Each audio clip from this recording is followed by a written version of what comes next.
Python is one of the most popular programming languages in the world, and it's completely free. In this guide, you'll install it in minutes and run your very first program. Let's get started. Python is a simple, readable programming language. One line, print hello world, and it runs instantly. It powers artificial intelligence, data science, websites, and automation everywhere. That's why it's the #1 language for beginners. Why choose Python? It's free forever and famously easy to read. It works on Windows, Mac, and Linux. And with pip, you get access to hundreds of thousands of free libraries. So you can build almost anything. Good news. The requirements are tiny. Any modern computer will do. You need about 500 megabytes of free disk space and an internet connection. Windows 10 or 11 works great, and so does a Mac from the last few years, including Apple Silicon M1, M2, and M3.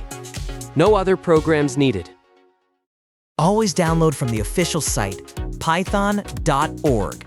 Click the big yellow Download Python button.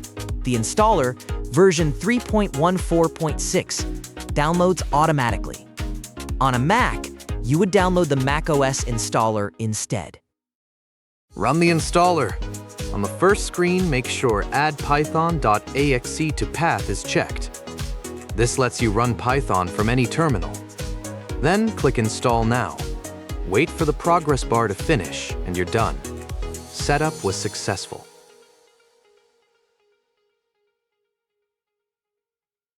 On a Mac, double-click the downloaded package and follow the installer.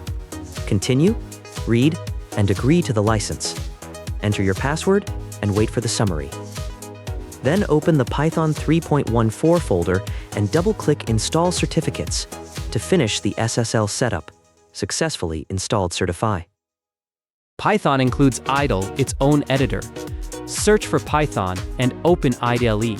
The Python 3.14.6 shell opens, ready for your first command. No extra editor needed. Now let's verify the installation. Open a new command prompt and type python-version. You should see Python 3.14.6. The py command works too, and pip-version confirms the package installer is ready. Time for the classic first program. Type Python and press Enter. At the prompt, type print, open quotes, hello world, close quotes. Press Enter. There it is. Hello world. Type exit to leave the shell. On a Mac, use Python 3 instead. That's all it takes. Check your system, download from the official site, and make sure Add to Path is selected. Then verify with Python-version and print your first hello world. Python is ready. Like, subscribe, and comment. Happy coding.